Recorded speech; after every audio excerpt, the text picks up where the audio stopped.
What is up? Thank you for coming to my channel, Prison POV. Shout out to the joiners, shout out to the Point of View crew, and shout out to Paul from IE. He gets the honorary Prison POV crew member shout out of the video, homeboy. Paul from IE, much love, brother. And shout out to Chucky. Here he is. Chucky's hanging in there after getting neutered just a couple days ago. And you know, I have to admit, I was a little taken back by the process. I didn't think they were going to take his nuggets. I thought they just severed the vein that supplied the seed. But no, actually they did both. I'm thinking because he has 2 incisions, which I didn't count on. And so, but he's doing good. Hanging in there. Much love to my little Chucky. Little Manners back there. Point of View crew, homeboy. Let's just kick it off. This is a 2-story banger. First story about me clipping the skinheads. The second story about this NLR clipping me. Trip out. No, let's not start with I. So, back in the day, in Bakersfield, California, there was a big skinhead clique by the name of AWS, American White Separatist. They're based out of Orange County, Garden Grove to be exact, and they had a group of them. What's a fancy word for group? A wing, a franchise, a chapter, homeboy, of AWS right here in Bakersfield. Now, within AWS, there was an inner clique within it. Within AWS, there was a little inner clique made up of about 8 to 10 dudes called Strike Force. A gang within a gang, you might say. If you can call them a gang at all. Call them what you want. But there was an inner circle, homeboy, called Strike Force. About 8 deep.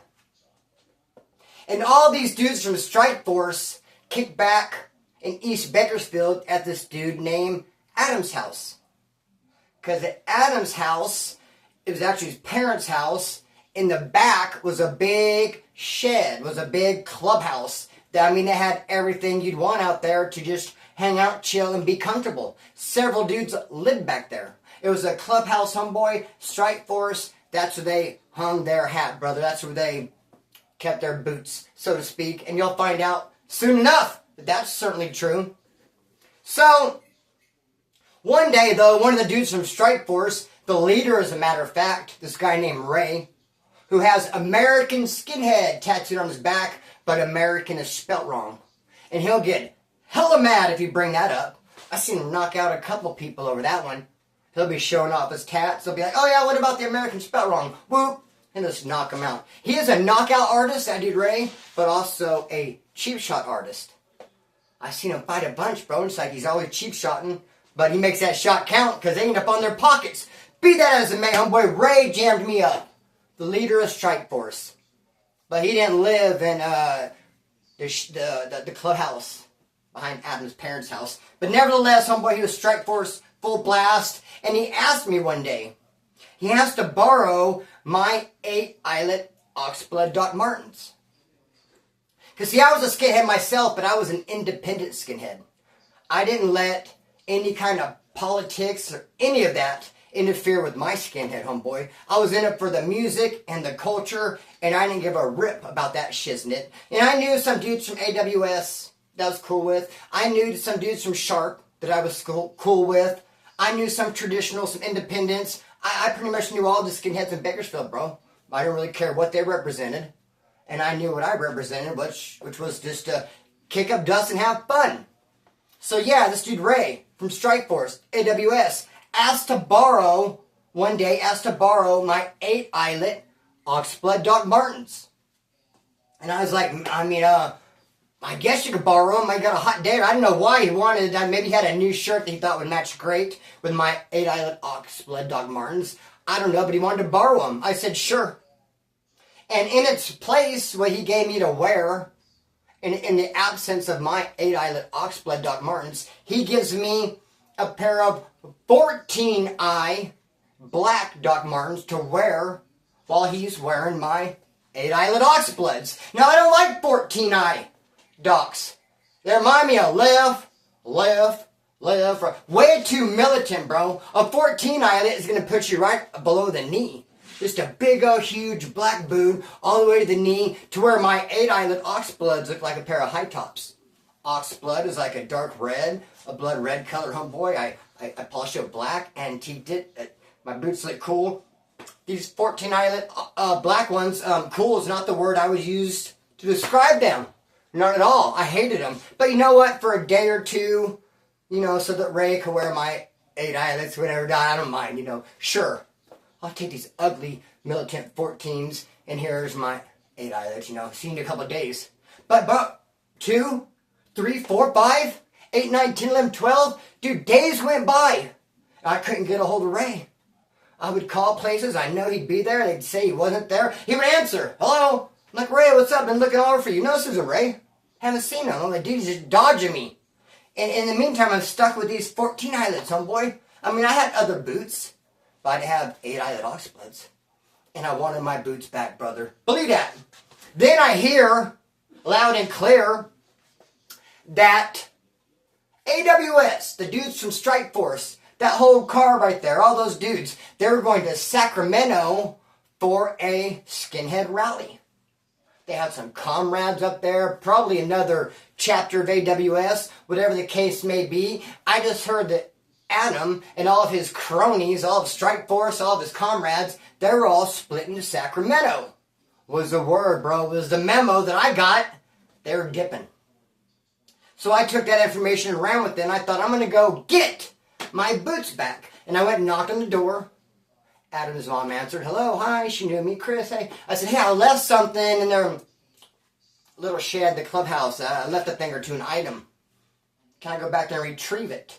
She let me back there, bro, gave me all the trust in the world, and I clipped them. But righteously so, if you'd ask me. Bro, in my opinion, in my point of view, I'm just taking back what's mine. But I went a little heavy on it. I mean, I found some 10-eyelid oxbloods, snatched those, some Fred Perry's, some braces, some music, just filled up a bag, bro, and I was gone. Out of there. And now afterwards, I didn't hear no one looking for me. No one's like, hey, dude, Adam, you know, Ray, those dudes, they're looking for you. Someone went to their clubhouse and clipped. No one said nothing. I almost thought, you know what, maybe they didn't even notice. It is kind of like a mess back there, stuff everywhere. They might think that someone else, this guy took them. There's people in and out. Just who knows, bro? Who knows? But then one day, dude, I had to go see my probation officer. I'd already did 5 days in jail for burglary. I'm 14, by the way, a skinhead. I'm a runaway 90% of the time. Kind of staying at my grandma's. That's the address of probation has. And now they're mad. They want to see me face to face. My probation officer. So my grandma arranges the thing. She's like, hey, wouldn't you know? I have a doctor appointment the same day you have a meeting with your probation officer, my grandma says. And they're right next door to each other. So she's like, that day and that time, we're going to take a bus. Public transit, bro. And we're going to take a bus, a get bus, and we're going to go to our appointments. My grandma said, me, my doctor appointment, and you go see your probation officer. Cool, grandma, whatever. Pretty sure they're locking me up, not tripping. I'm all decked out, bro. Boots and braces. I got those 10-eyelid oxbloods on. I clipped from the clubhouse. Strike Force's clubhouse. Me and my grandma get on a bus, bro. We're going. We pull up at the downtown terminal. And I see these skinheads go walking by. I see some skinheads. It's kind of like from the back, the side angle. And I know every skinhead in Bakersfield. I just told you that. I know the Nazis. I know the anti-racist. I know the people who don't give a rip about racism or not racism. The traditionals, the independents. Dude, the Republicans, the Democrats, the uppers, the downers, all arounders. I know all the skinheads, regardless of their affiliation. And I was kind of like one of the only dudes that can flawlessly and seamlessly merge between groups because I wasn't a threat because I was a little 14-year-old runaway. And people knew I wasn't a spy for the other side. That I didn't really care one way or the other, bro. One way or the other. It's kind of hard to say. One way or the other. One way or the other. I want to get you. I'm going to find. Anyways, I see some skinheads. And I'm like, bro, I'm going to ask these people who they are. There's out-of-towners that show up all the time. Just like I just said, Strike Force and AWS went to Sacramento for a rally. Who are these out-of-towners? Who are these skinheads? I don't recognize the back of their head when they walk by. The side, the ear. I don't recognize that ear. I never seen that sideburn before. So I get off the bus, bro, against my grandmother's wishes. No, actually against her demands. Chris, don't get off the bus. You're going to leave. What are you doing? Oh, just real fast. So I got off the bus, and I see one of those skinheads walk by, and he goes in the bathroom, so I follow him in the bathroom. He's actually busting a leak when I walk in, and I go, hey, and he sees me, and then I recognize him as this dude Eddie from Strike Force, and he recognizes me too, and he's like, hey, and he hurry up and buttons his pants real quick and grabs me. And I'm thinking, oh, he didn't wash his hands after he peed, yuck. No, I'm not thinking that. I'm thinking, dude, I'm getting ready to get my ass handed to me. What did I just do? I just gave myself to the lion. I just jumped in the lion's den. Here I am. Dude, put myself right in front of my enemy. Get me. Dude, he grabbed me by the arm with unwashed hands, goes yanking me out, and he's looking for Adam. He's like, Adam, because they were like peanut butter and jelly. They were like two peas in a pod. Those dudes went everywhere together, Eddie and Adam. So Eddie's like grabbing me, Adam, and then I yank my arm away, and he, boom, socks me, dude, hard in my ear. Dude, it sucks to get a real hard ear shot. The ribs, too, I hate the ribs, but dude, a real hard ear shot, I end up going to juvenile hall. Getting arrested by the probation officer. And when I'm laying in juvie that night, I didn't lay on that side, because if I tried, ooh boy, that ear hurt. So dude, I got a what for in the side of the head, and but by then, bus drivers came, broke it up, my grandma was there, and they pulled me back on the bus, and I was like, woo! That was a close call as my bus drove away. I mean, I could have been way more injured and assaulted beyond just that one little punch that dude Eddie got off to the side of my ear. As hardcore as a punch as it was, one little punch, it could have been way worse. I'm on the bus, I got away, dude. I didn't know they were following me. They were following us. And my grandma, her stop came first. Her doctor, next to my probation officer, but her stop came first. Then next, my stop, I get off. I have to walk through a field, if you can imagine. I mean, it's a shortcut. I could have walked up Mountain Burn the long way and been on a busy road, but I walk through this field, and then I start hearing, and I look, dude, and they're back there. Eddie and Adam chasing me. I'm 14, they're like 18, 19, 20. Anyways, dude, catch me with my ass, take my boots away, and send me into my probation officer freaking crying with my tail between my legs, all beat up, with no shoes. No, not crying, homeboy. A snarfing, though. Big time. And dude, my probation officer, I got no love, no sympathy. She thought it was a big old front, a big old scam. Like, oh, I've seen this one before. You just knew you were going to jail, so you come in here trying to work on my sympathy, thinking you can get. I go, oh, you seen this one before? You seen people come walking in all beat up with no shoes? Like, look what happened to me. Anyways, be that as it may, dog. It was a great story. I learned a lot from it. I mean, a great time. Hope you thought it was a great story. Trip on this, though. I lived with my brother, Frank. Now, it was in my parents' house. My brother Frank was renting it off of them. That's like a big, we can go down the rabbit hole on that one. I'm going to stay away from it, though. Because I could feel that I could really get, distracted if I start talking about, okay, well, the house we lived in was this, and here's where it was. I'm not going to go there.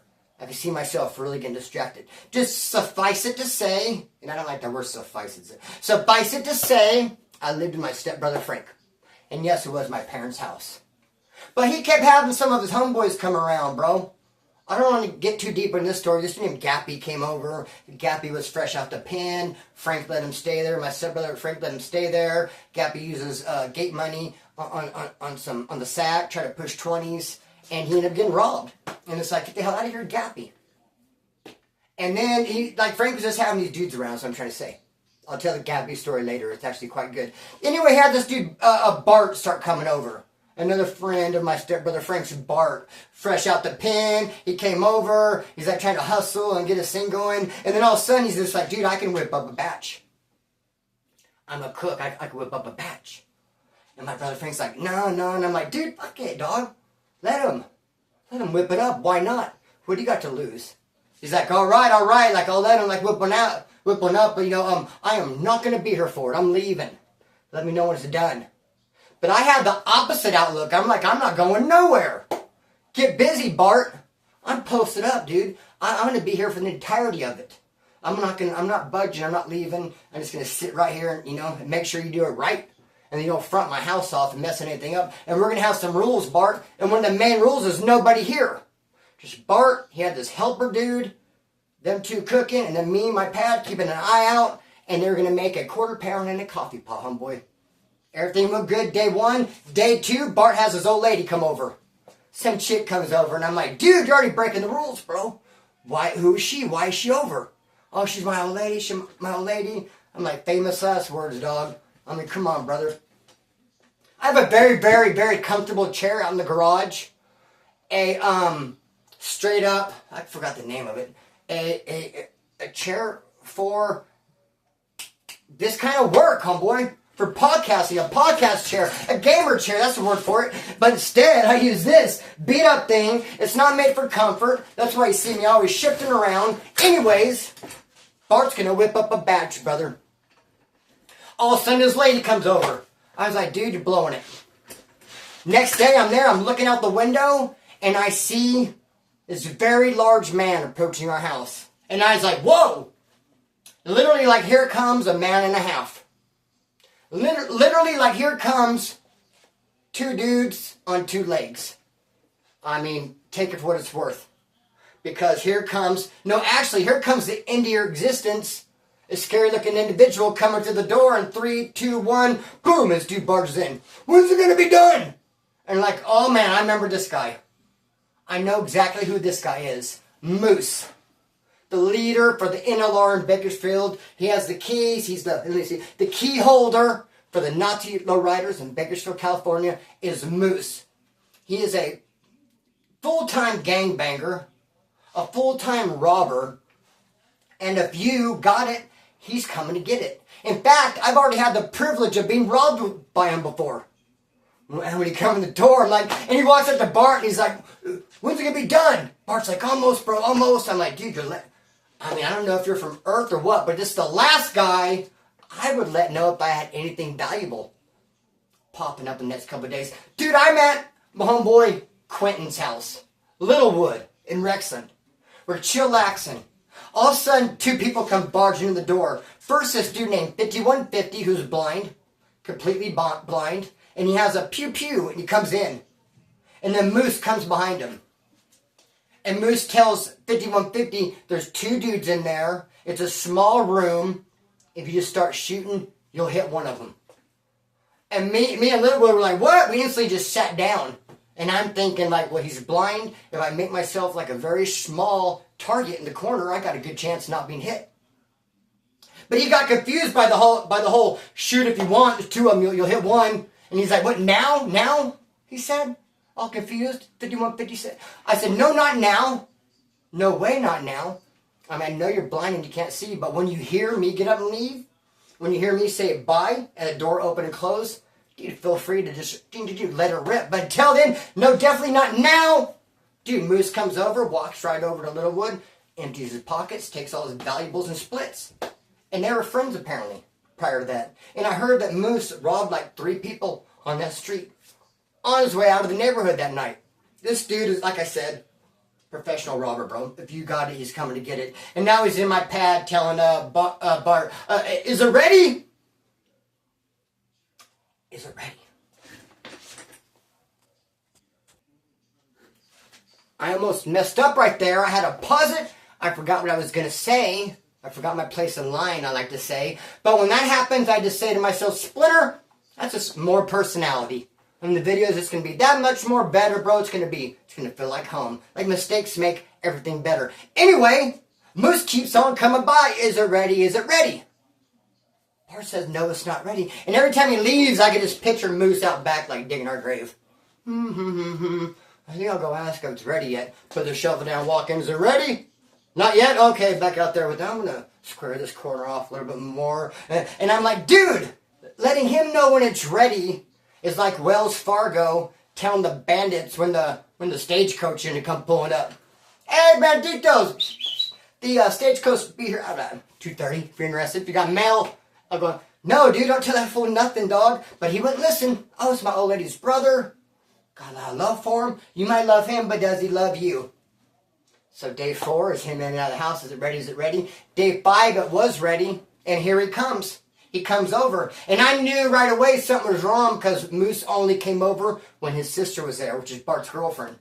At this moment, the chick left, the old lady left, the sister left, bro. But here comes Moose, and he's walking in with 2 dudes, 3 of them, and there's 3 of us in my house.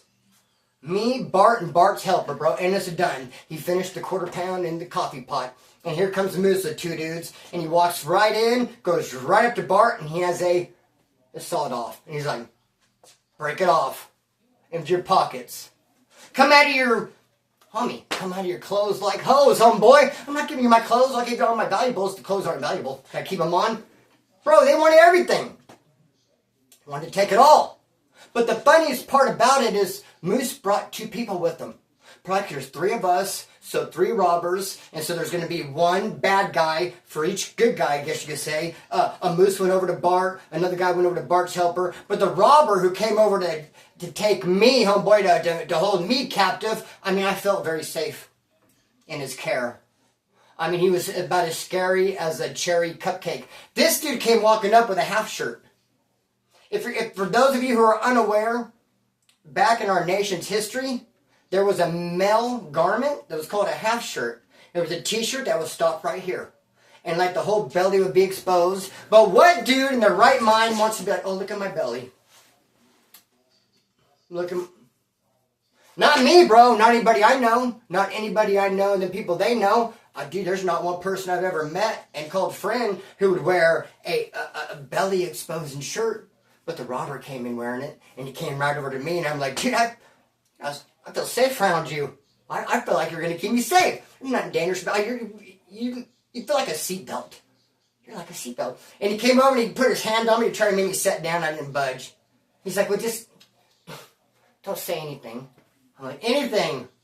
We could play this game all day. Because you're not scary. And I'm going to give a fizz up because it's not my dope anyway. But anyway, so, hey, Moose robbed him. Took everything from Bart, the whole quarter pound. Bart said, dude, front me. Can you front me an 8-ball? I swear I'll pay you $200 later. So Moose literally broke off an 8-ball, gave it to him, left with everything else, took half shirt and the other guy. And then I told Bart, you know what's up? Break bread, brother. God, give me half of that. So he gave me a 16th. He only got a 16th for all his trouble. Then I gave half of it to my stepbrother Frank. I ended up with a half team. I don't really care. It didn't cost me nothing. But I will tell you this. When I went outside afterwards, I seen a big trash can with a big 55-gallon drums. Are they 5-gallon drums? No, 5-gallon bucket, big old 55-gallon drums, big ones. And it was full of bug spray. Dude, to make that little old tiny quarter pound in that coffee pot, bro, I bet you they went through 30 cans of bug spray. What in the world? And I saw those 30 cans of bug spray that went inside that stuff, that poison. I was like, I'm going to do a little bit real quick. I'm going to do a little bit. Oh, man, jeez. And I remember just not being all that fun. But anyways, hey, that's what's up with that.